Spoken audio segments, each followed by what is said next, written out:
and welcome to my channel, where we muddle through all the smoke and mirrors to find the facts and expose the truth about Blacks all over the world, their history, and the quote-unquote Bible. You heard me right. Yes, the Bible. So let's get to it. I'm Gabora Kafira, your host, so welcome to my channel. Oh, and before we start, for the Pharisees in the back, I have my covering. Baby, shout out the people. Yay, yay. All right, so let's get to it.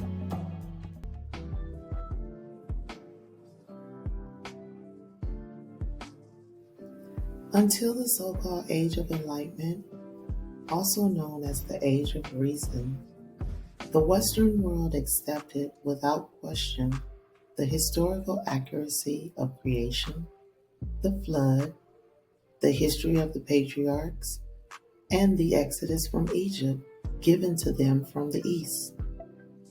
It wasn't until the quote-unquote intellects of Europe decided in the 17th century that this all had to be done by man's hands and not a higher power. What answers? I don't need no you lost or you dumb or none of that shit. Just answer my questions, please. And all these answers should match because y'all all believe the same book. So in the Bible it says Adam and Eve was the first people on this earth, right? But then how did all other races evolve? If two Caucasian people or whatever race they was, how could they possibly make other races? And better yet, wouldn't we all be related? Another question, Noah's Ark. So y'all truly believe that Noah grabbed two of each animal and put them on a boat and none of them ate each other?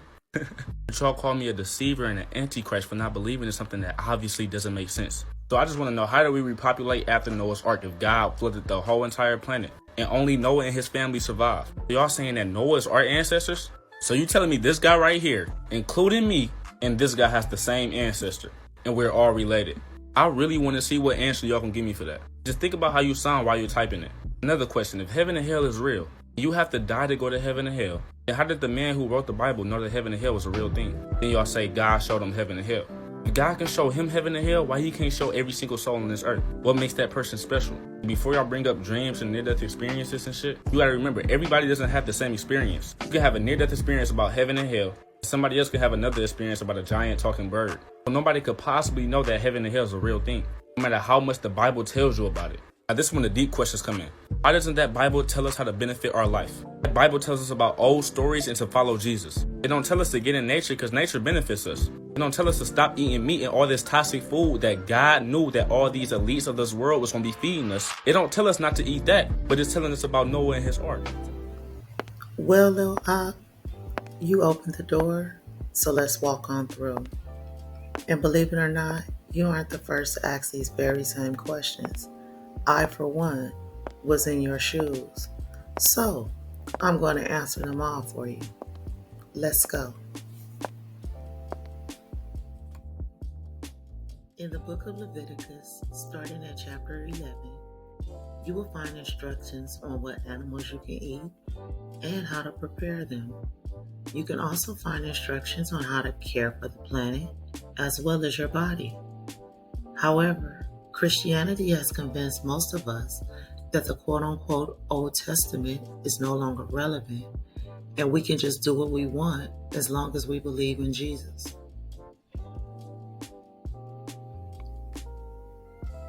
Before we start this journey, let's understand that our preconceptions about early humans being uneducated, grunting cavemen, just isn't true. They were actually much smarter than we are today. We are actually building off of their inventions and discoveries. Scripture tells us there is nothing new under the sun. The issue with Noah is going to take a little time, so let's get to it, starting at Genesis 6.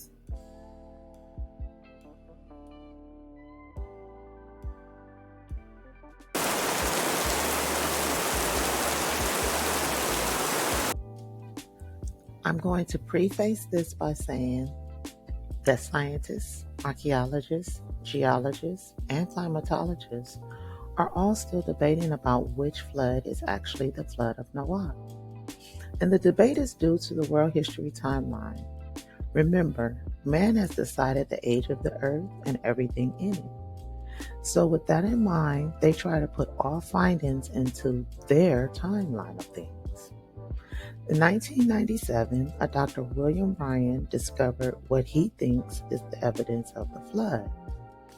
The problem is the flood happened 8,000 years ago and it was localized. It didn't encompass the quote-unquote whole world like the flood of Noach spoke of. In the year 2000, there was an article published in the Smithsonian Magazine written by James Trefel, where he interviewed two geologists from Columbia University, and they gave a theory on what could have happened if Noach's flood was happening in a different time period. The details of their theory were detailing an actual catastrophic flood that happened. And the only reason this flood had never been considered as the flood of Noach is because of the timing on the flood and what the history timeline told us the world looked like at that time. Before the year 2000, when this article was written, scientists or archaeologists had yet to discover that there were in fact Homo sapiens or Homo erectus walking the planet 5 million years ago. Remember, in my first video, we discussed when and where those new fossils have been found.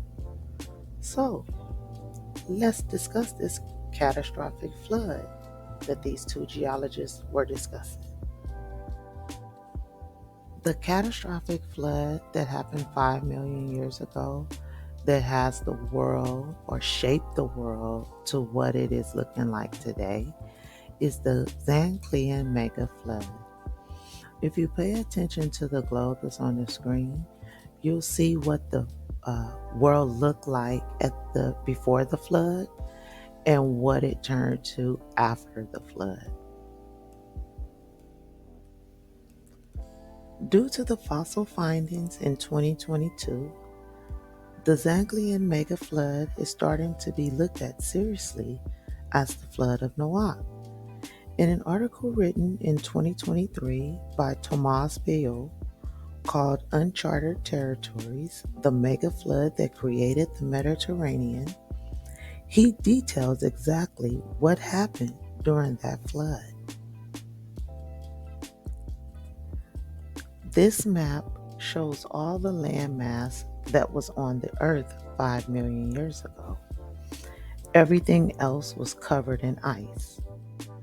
During the Zanclean mega flood, a wall of ice broke and water with the force of 30,000 Niagara Falls rushed through.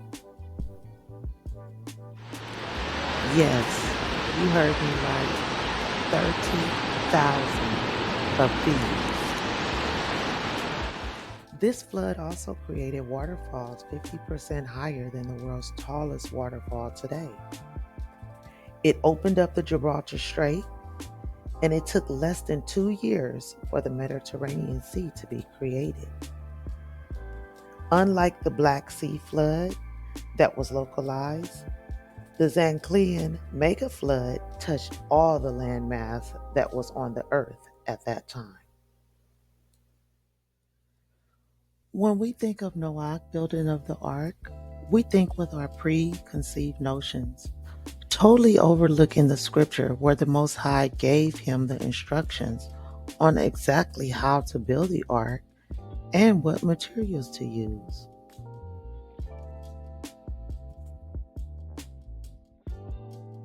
Genesis 6:14-16. Make you an ark of gopher wood. Rooms shall you make in the ark, and shall pitch it within and without with pitch. And this is the fashion which you shall make it of. The length of the ark shall be 300 cubits, the breadth of it 50 cubits, and the height of it 30 cubits. A window shall you make to the ark, and in it a cubit shall you finish it above. And the door of the ark shall you set in the side thereof. With lower, second, and third stories shall you make it.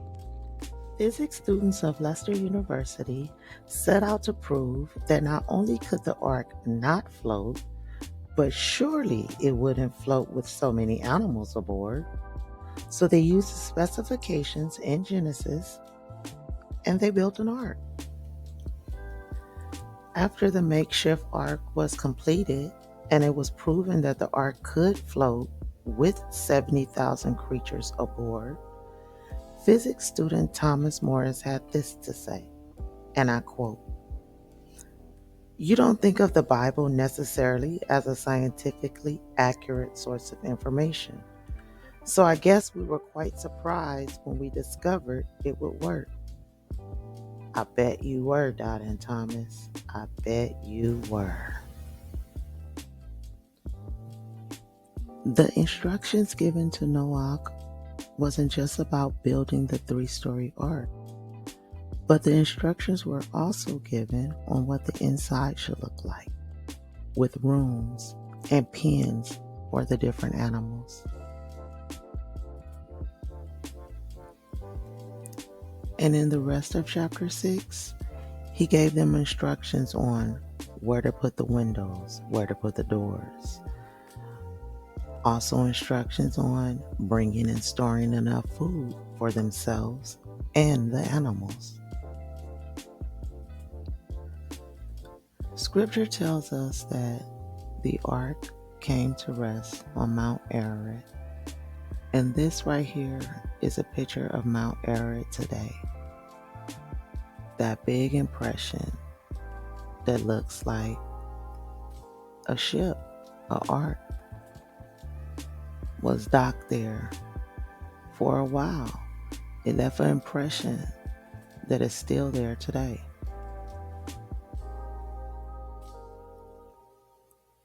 One of the oldest artifacts documenting the flood is this Babylonian cuneiform dated to 1750 BC, and it describes how the ark was built.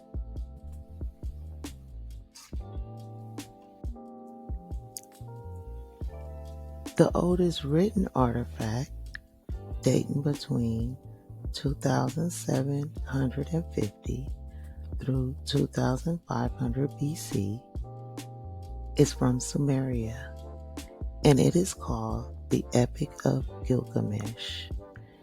It is a story about the king of Uruk.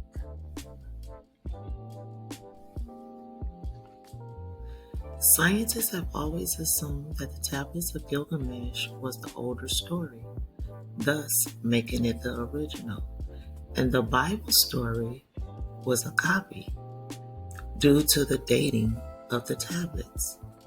But due to new evidence, new findings, they found that the Hebrew story was passed down orally and in written form long before there was ever a Sumeria or a Sumerian.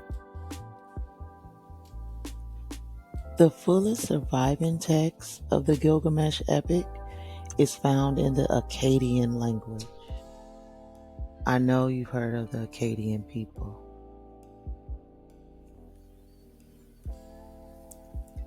Now you know they play in our face too much.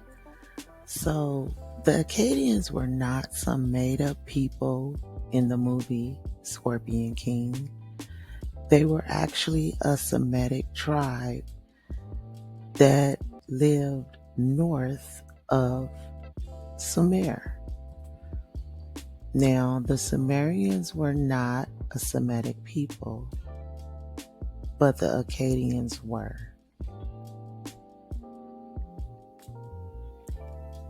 Gilgamesh is actually a historical figure. He is listed among the Sumerian kings.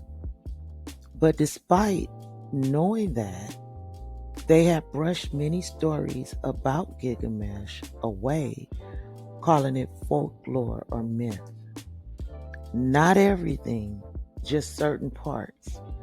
Like, they knew he was tall, 17 feet to be exact. However, they didn't believe that he was born from a quote-unquote goddess and a mortal man.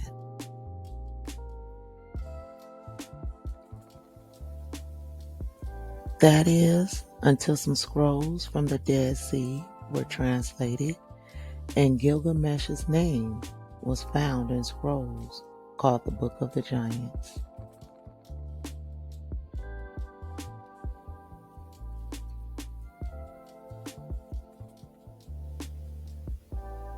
In the scrolls, Gilgamesh brags about beating up on humans, but knows he doesn't stand a chance against the Melachim that reside in the heavens.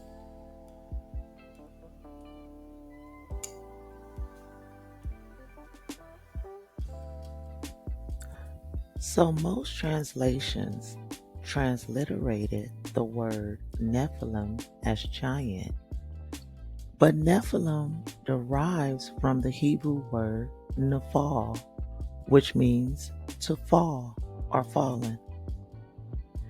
The Nephilim were children of fallen angels and human women. Karahan Tepe is a new archaeological find in Turkey, and it dates back 12,000 years. Archaeologists believe that it is a city that was once occupied by the Watchers that are mentioned in the book of Enoch. There they go again, referencing a book that they told us was mythical. I promise they play too much. This discovery is going to shift the world history timeline, because they thought that humans during this time were only gatherers. However, the discovery of this village shows that they were controlling cultivation, breeding animals for food and fur, for sport and research.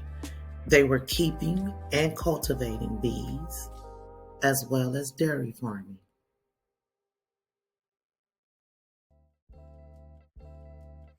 Genesis 6:2.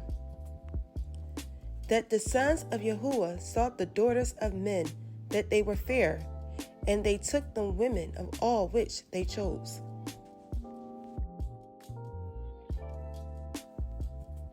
Enoch 7:1-2. And it happened after the sons of men had multiplied in those days, that the daughters was born to them, elegant and beautiful. And when the watchers, the sons of heaven, beheld them, they became enarmed of them, saying to each other, Come, let us select for ourselves women from the progeny of men, and let us beget children. Then they swore all together, and all bound themselves by mutual execrations. Their whole number was 200 who descended upon Ardis, which is the top of Mount Hermon. That mountain therefore was called Hermon, because they had sworn upon it and bound themselves by mutual execrations. These are the names of their chiefs: Shemyaazah, who was their leader, Yerakambarael, Akibiel, Tamiel, Ramuel, Danel, Ezekiel, Sarkanayal, Asael, Armers, Batraal, Anani, Zavabi, Samsavael, Eratel, Tuel, Yamayael, Arzaraal. These were the perfects of the 200 angels, and the remainder were all with them. Then they took women, each choosing for himself, whom they began to approach, and with whom they cohabitated, teaching them sorcery, incantations, and the dividing of roots and trees. And the women conceived and brought forth Nephilim, and they bore to them 3 races first: the great Nephilim. The Nephilim brought forth the Nephilim, and the Nephilim brought forth the Eloid, and they existed, increasing in power according to their greatness, whose stature was each 300 cubits. Genesis only mentions the Watchers having sex with women and creating offspring. But Enoch goes much deeper. In chapter 8, he tells us what exactly each Nephal taught the humans. And with that understanding, we can understand why Azazel was accredited with the sins of mankind. The story of the Watchers and their descendants is what Greek mythology is built on. Remember, the set-apart texts are written in Hebrew, so when we look at them, we look through Hebrew eyes. And in the Hebrew language, proper nouns are never to be translated, and that includes names. And here's why. Did you know that there's 2 Noahs in the Bible? Neither did I. So, during the translation process of the English version, they translated both names as Noah. One's a male and one's a female. So the Noah that is mentioned in Genesis is actually pronounced Noach. Now, the person whose actual name was Noah was a female, and she is from the line of Manasseh, and her 4 sisters actually became leaders of a clan. They had their own lines. So for those out there that say women's supposed to, okay, never mind. It's not for that video. This is for something else, so I'm going to stick. So yeah, Noah was a female. All right, let's start from the beginning. Every person is born with 23 pairs of chromosomes that they receive from each parent. Within each one of those chromosomes are thousands of genes. Those genes are called genotypes, and they control which genes will be dominant and which genes will be recessive. Within each chromosome, we have 2 copies of each gene. Each gene that is the same groups up, and they are called locusts. Now, your 2 locusts can have 2 different versions of each of those same genes, and they are called allele. All right, the 2 different types of alleles are dominant and recessive. A dominant trait will always show up, even if we only have 1 copy of it, whereas a recessive trait will only show up if we have 2 copies of that gene. That's why in mixed people, you can tell immediately that they have a parent that is a person of color. According to the Biology Dictionary, dominant traits are inherited characteristics if it is contributed through a dominant allele. That means not everyone carries dominant allele. Traits, also known as phenotypes, include features such as eye and hair color, immunity or susceptibility to certain diseases, and facial features like freckles and dimples. Recessive traits, also known as recessive phenotypes, have to have come from both parents. That means both parents have to have been carrying the recessive trait. And a person can carry and pass down all recessive genes. Dark skin is a dominant gene, while the lightest white skin carries recessive alleles, meaning all white skin is due to recessive genes. Now, let's find out how that happened.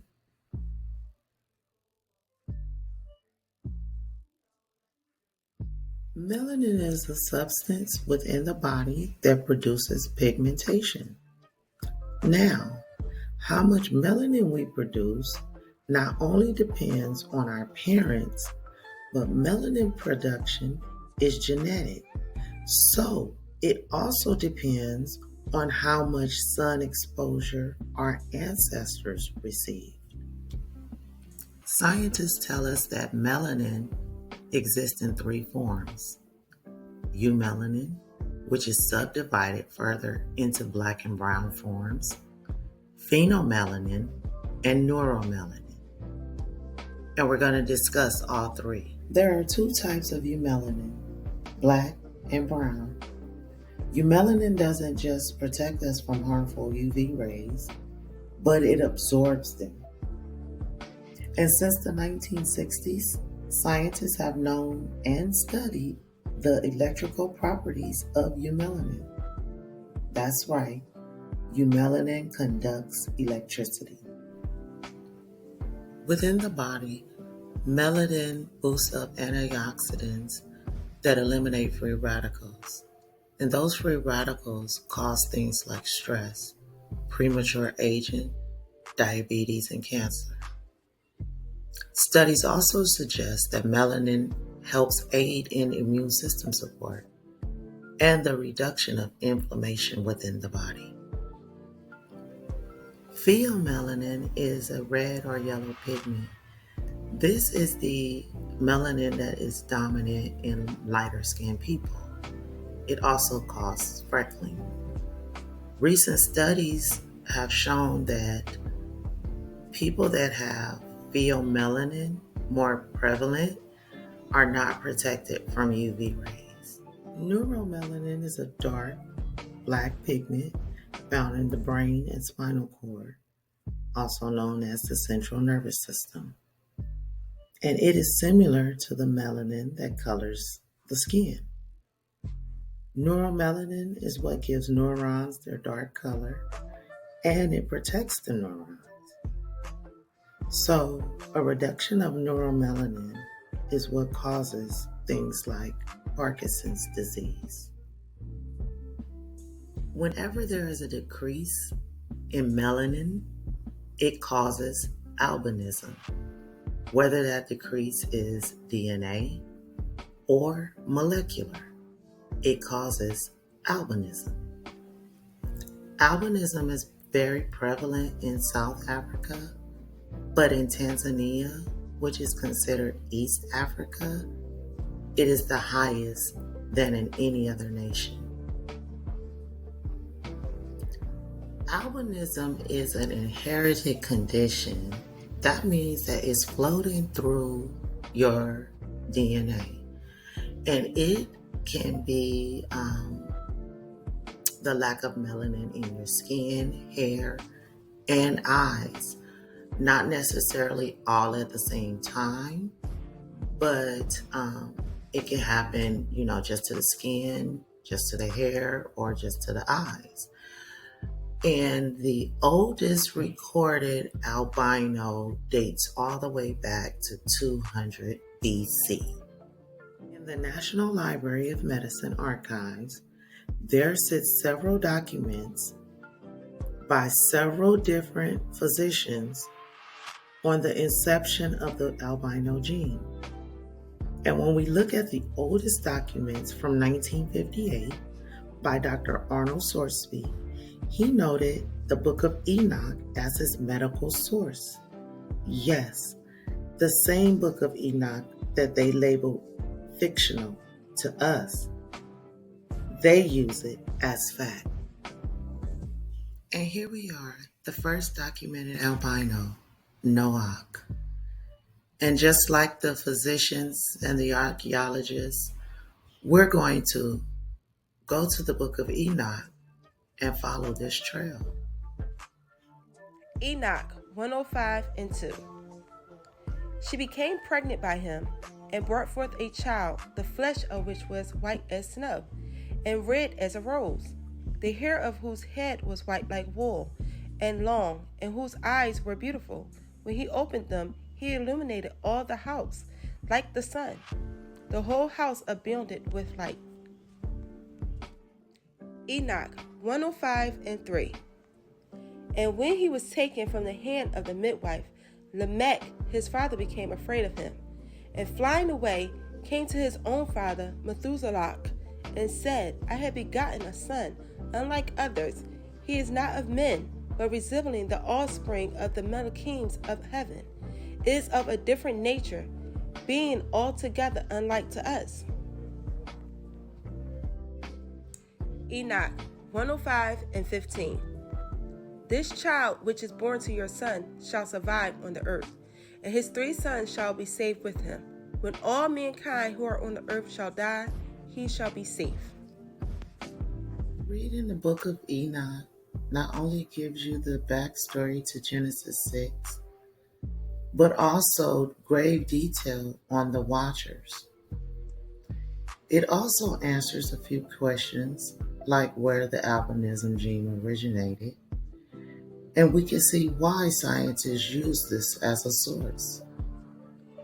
But it also sheds light on the fact that Noach's ancestors and fellow tribesmen were all dark people. According to the National Organization of Albinism and Hypopigmentation, yes, Noah, they've been playing in our face for a very long time. But according to Noah, 1 in every 17,000 people in the United States has some type of albinism. Now, we know that that's different than in East Africa, aka Tanzania, who has the highest in the nation. Albinism occurs in all racial and ethnic groups throughout the world. And when Noah broke down the groups in the United States, or the races in the United States, they found that 1 in every 10,000 case was from African Americans, and 1 in every 36,000 cases is from the Envelopians. There are 5 types of albinism. The ones you see listed are in order of most common to least common. When we address them, we're going to start from least common and then go to most common. HPS and CHS are 2 rare autosomal recessive disorders. There are 11 types of HPS with mutation to 11 different genes. The genetic defect that causes CHS has 31 mutations. Both of these disorders come with not only albinism, but other severe health issues. Some of these health issues lead to death. GS is a rare autosomal recessive immune deficiency disorder. Besides dilution of pigment in the skin and hair, this disorder causes skin and pulmonary infections and neurological problems, as well as a host of other health issues. Ocular albinism, or OA. This gene isn't rare or recessive. It is genetic. What that means is it can come from a gene passed down from either parent, or it can be hereditary, passed down from your great great great great great great great great granddaddy or grandmother. Oculocutaneous albinism, or OCA, is a group of 4 autosomal recessive disorders, but these genes only affect the melanin in the hair, skin, and eyes, and not always all 3 at the same time. OCA is an autosomal recessive genetic condition, and it is caused by mutations in 7 different genes. Now remember, genetic means not only inherited from parents, but it can also be inherited from your ancestors. OCA1 is a mutation that happens in the TYR gene. The TYR gene is what gives instructions to melanocytes to produce melanin. There are two forms of OCA1, OCA1A and OCA1B. When there is a complete absence of melanin in the skin, hair, and eyes, that is OCA1A. And the TYR genes aren't sending any signals for melanin production. Now, in OCA1B, the mutation that happens to the TYR genes allows for some small amounts of melanin. So, people with this mutation may have white or yellow hair at birth, but it will darken with age, and so will their skin and eyes. OCA2 is the oldest mutation causing albinism, and it originated during mankind's development in Africa, and it is retained there. That means no other race of people carries or makes this gene. 1 in 36,000 Americans have OCA2, but it's much more prevalent in African Americans at 1 in every 10,000. The mutation for OCA2 also happens in the TYR gene. And the skin color spectrum for OCA2 varies. Even though most OCA2 people are born with no eumelanin, someone that has normal pigmentation can also have OCA2. There are several recessively inherited types of OCA. It can just be of the eyes, the skin, or hair color. It can even be the texture of the hair. When you have someone that is melanated, that has eyes other than brown, they have or they carry a OCA2 gene that affects their eye color, and it's called polymorphism. High amounts of pheomelanin in people with OCA2 is the gene that is responsible for the different shades of red colored hair. The lower the pH, the higher the phenomelanin. So not only does it produces the reddish hair, it also produces the blonde hair.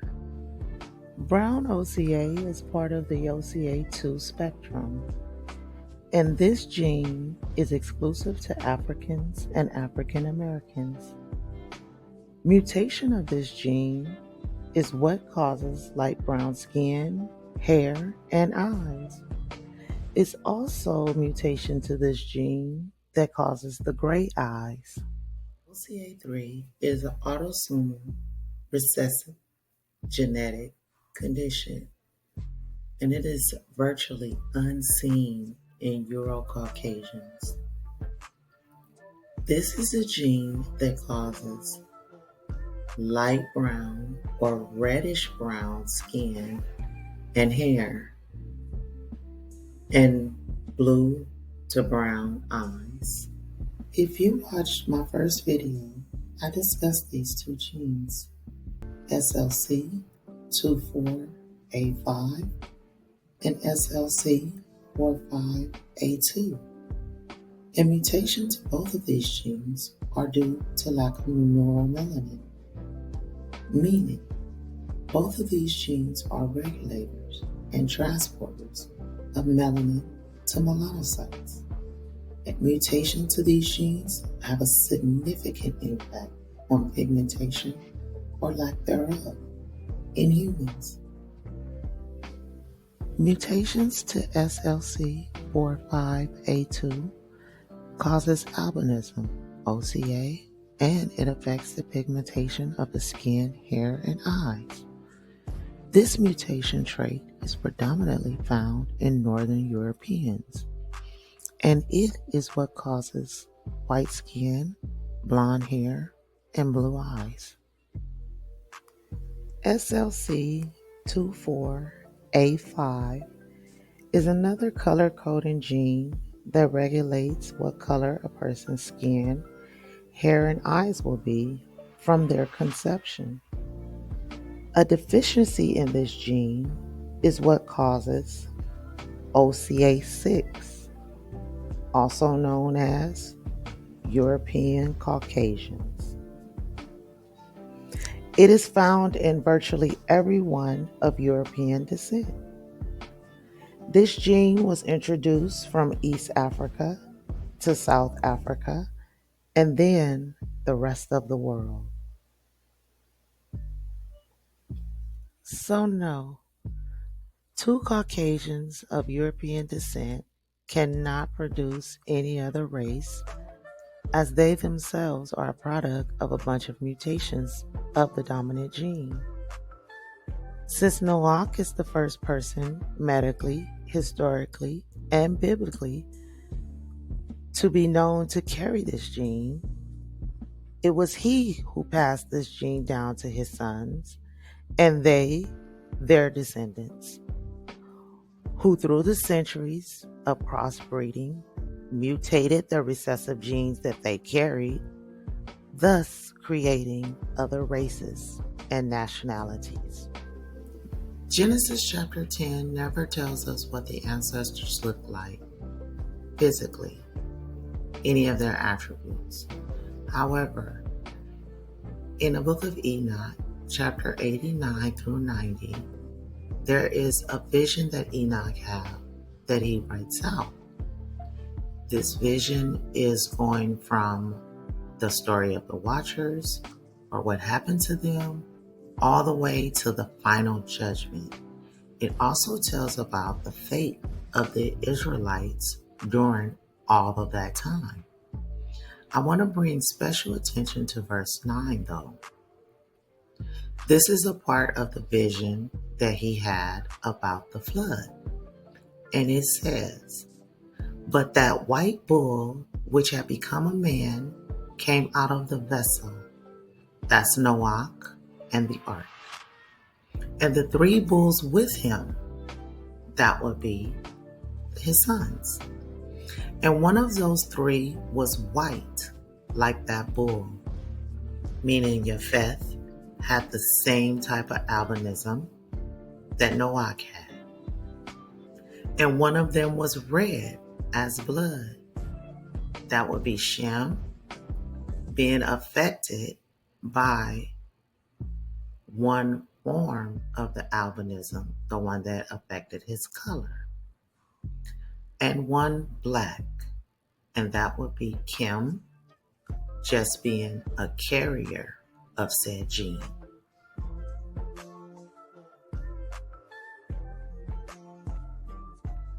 Genesis 10 lists what is known as the Table of Nations. It tells you who was born to whom after the flood, thus laying out the starting point, or shall I say, the ancestral line of every nationality on the earth today. Fun fact, if you read Jasher 5, it not only lists the sons of Noach, but it also lists their wives' names and who they descended from. And in Genesis 10, it lists the descendants down 4 generations, except for Shem. Shem descendants are listed for several more generations. Matter of fact, all the stories and prophecies in the quote-unquote Bible are geared towards this line and its descendants. You know, kind of like their history. There has been discussions and doctrine created saying that Kim's bloodline is cursed, and that's false. It was actually Kenan's bloodline that was cursed. And before the Tower of Babel, Kim had one of the biggest bloodlines. Now, does that sound like a man that was cursed? Also, Kim's bloodline often mixed with Shem's bloodline. I know what you're thinking. No one really has that many children. Well, this Ugandan woman would beg to differ. In 2023, this woman has given birth to 44 children, and they're all by the same father.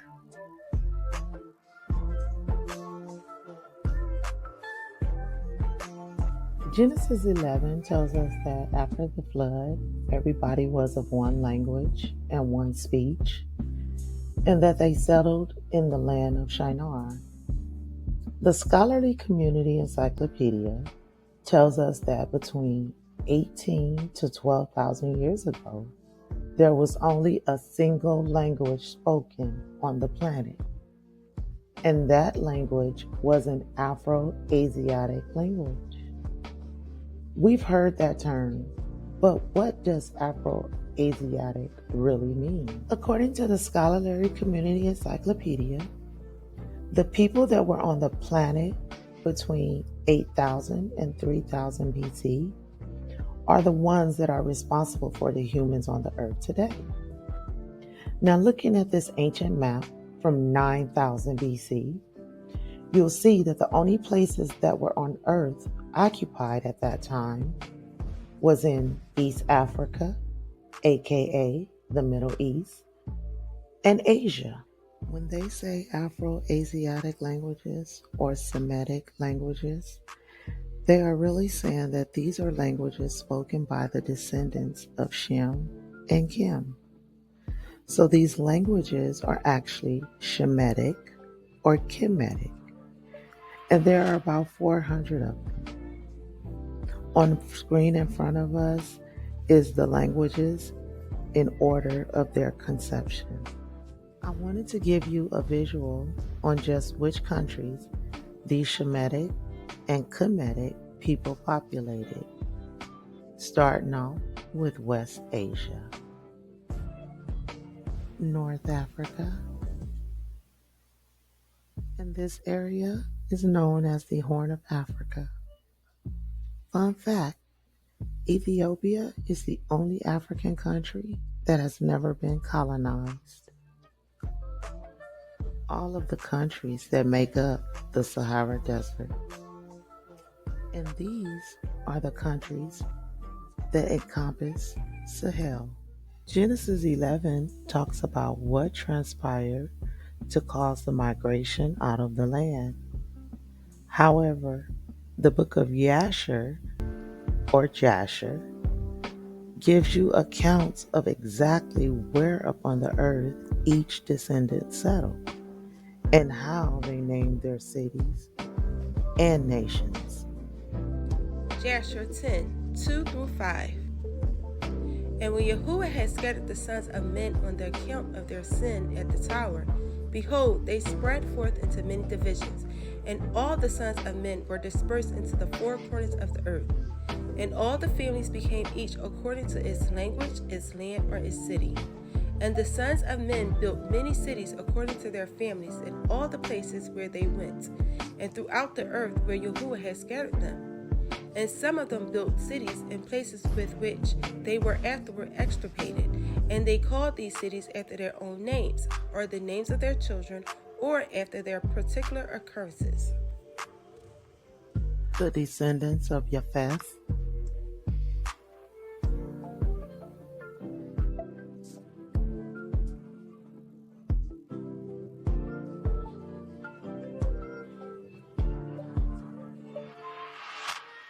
And these are the locations of where the descendants of Shem settled. And remember, all of these locations are after the Tower of Babel, which we'll discuss in a later video. And last but not least, the locations of where the descendants of Cam decided to settle. Had I never read Yasher 10, I would have never known that Sodom and Gomorrah, aka Sodom and Gomorrah, are actually descendants of Cam.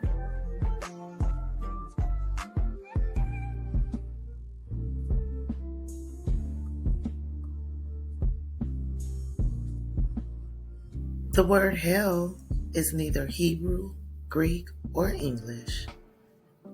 Matter of fact, it isn't even biblical. What if I told you that the word hell wasn't even a thing until 1000 AD, at the inception of Norse mythology by the Germans? Hell was the Norse god of death. You remember Helena from Ragnarok, right? Yep, she was the depiction of the Norse god, Hel. When the new Jews translated the Hebrew set-apart scrolls, they transliterated the words Sheol, Hades, and Gehenna and placed the word hell in their places. In what is known as the Old Testament, the word Sheol is actually what is used. And in what is known as the New Testament, the word Hades was used. And that was due to the fact that Greek mythology was on the rise. So when speaking of where the souls went after physical death, these words were used to give the lawless people an embodiment on where that would be. Now the word Gehenna is also used in the New Testament, but it was only used by the Messiah. When spoken of in the Hebrew set-apart scrolls, Sheol is the place our spirits go after our body dies to wait until the final judgment. So, it is like the holding spot for souls. In the book of Luke, it speaks of what is known as Abraham's bosoms, and it tells of the law keepers having their own section in Sheol. The word Hades is a translation from the Hebrew word that means destroying angels, and it is used to describe the quote-unquote underworld, as well as their pagan Greek god. And just like Sheol, it is a holding space or a holding place for the spirits. Now, unlike Sheol and Hades, Gehenna is not a temporary holding place. That's probably why out of the 12 times in the New Testament that it was used, 11 of those times was by Yeshua. Gehenna was an actual place. So when Yeshua spoke about what the final resting spot for those that are lawless, Gehenna was the perfect embodiment of that place to use. Gehenna was known as the Valley of Hinnom, and it is located south of Jerusalem. It was a valley that sat between the tribes of Judah and Benjamin. It was a place that some Hebrews were doing human sacrifices to the pagan god Molech. Gehenna had a deep, deep pit that perpetually burned. So they also used the valley as a dumping site. Now, when I say dumping site, I don't mean just, trash. They dumped humans as well as animals there. And it was used as a burn pit for everything. Molech was a Kemite, Cushite, Canaanite, pagan god. In North Africa, he was known as Kronos. Once the first migration out of Africa happened, some migrated to Carthage in Greece, and Greek mythology was born, and Kronos became the father of Zeus. The Phoenicians, who are descendants of Cam, are the ones who introduced Molech to the Hebrews. Molech was a half man, half bull idol that represented wealth and a bunch of kids. But to obtain those things, you had to participate in an orgy and sacrifice your firstborn to this statue at said orgy. The Most High specifically told the Israelites to stay away from and not to intermarry with certain tribes due to their idol and pagan worship. However, many disobeyed. King Solomon fell into this trap. King Solomon married many women who were not Israelites. He married women that were Moabites, Ammonites, Edomites, Sidonians, and Hittites. He actually built pagan temples in Jerusalem for Molech, the pagan god of the Ammonites, Ashtoreth, the goddess of the Sidonians, and Chemosh, the pagan god of the Moabites. In Genesis, starting at chapter 13, you read about the inception of the Ammonite people. They were a people that were born of rape and incest. So when the Most High was telling the Israelites about intermarriage, it wasn't about the color of the skin, but about the nature of the people that came from those different lines. I'm not particularly sure why people see what we call quote-unquote hell when they have near-death or death experiences. However, Scripture tells us not only does the place not exist, but it won't exist until the final judgment. Matthew, Peter, Jude, and John all wrote about a place being the final resting place of the fallen, their offspring, and anyone else who has followed them. In the book of Enoch, in chapter 10, we find out how and where the fallen were placed until the revelation. Enoch, chapter 10, verses 6 through 9 and 15 through 16. Again, Yahuwah said to Raphael, "Bind Azazel hand and foot, cast him into the darkness, and opening the desert which is in Dudael, cast him in there. Throw upon him hurled and pointed stones, covering him with darkness. There shall he remain forever. Cover his face, that he may not see the light. And in the great day of judgment, let him be cast into the fire."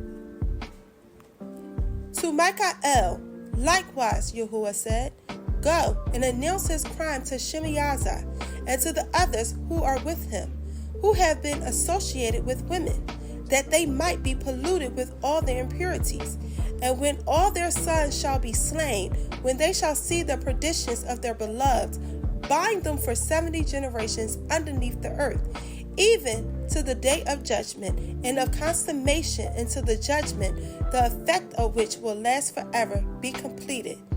Then shall they be taken away into the lowest depths of the fire in torments, and in confinement shall they be shut up forever."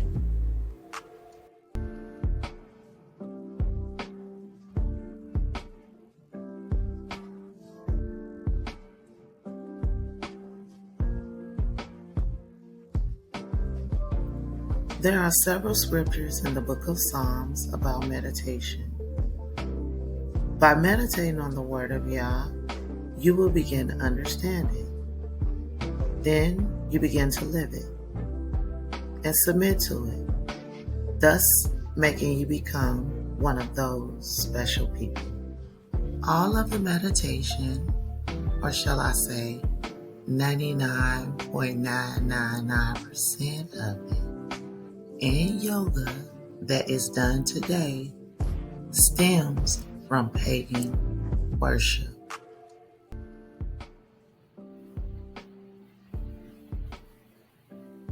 Some of the chants that are used during meditation are actually mantras that come from, or shall I say, are used to worship the different deities. The chant that is taught for the principle of knowledge and illumination, yes, the third eye, is actually a Hindu mantra to invoke one of their gods.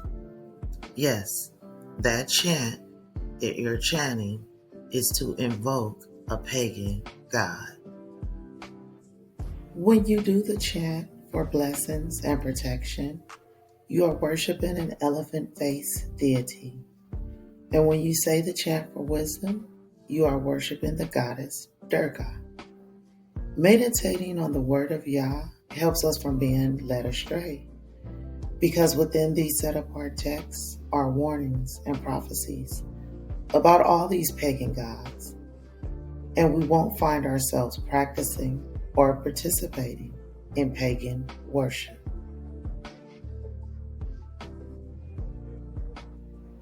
Scripture tells us there's nothing new under the sun, and veganism is no different. Veganism isn't something new. No, it first popped up in ancient Egypt, where Pharaoh Akhenaten banned animal sacrifice and labeled it a sin against the deity of Egyptian mythology known as Aten or Anton. He was the sun god, father of the deity Ra. Veganism popped up again in India, and again it was for pagan worship.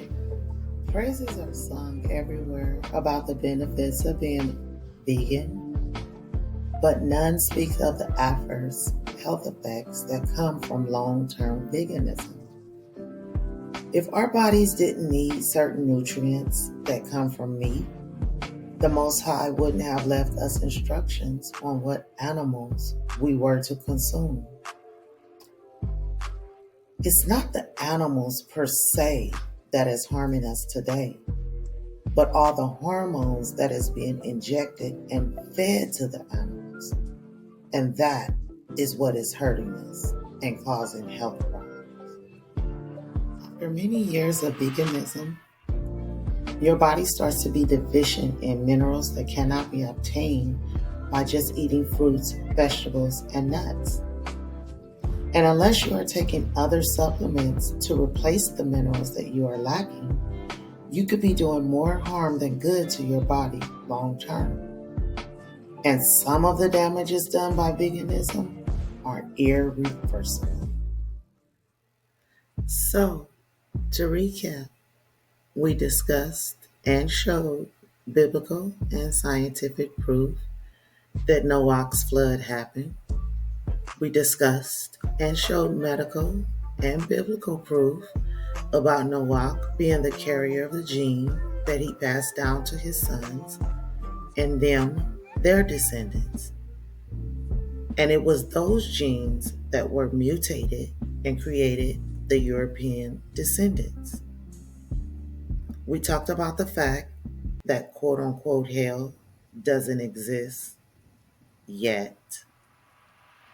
We also saw scientifically and biblically the start of humankind as we know it today.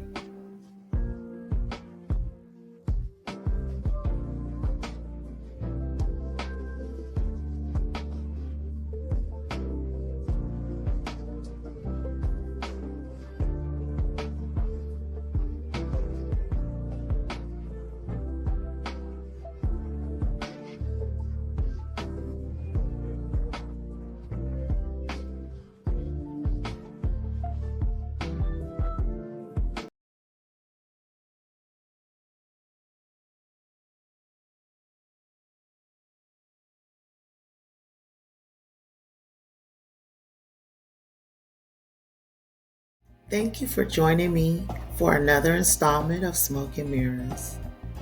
And if you find this information useful, don't forget to like, subscribe, and share this video. I hope you join me for the next installment where we will be discussing Nimrod and the Tower of Babel. Shalom.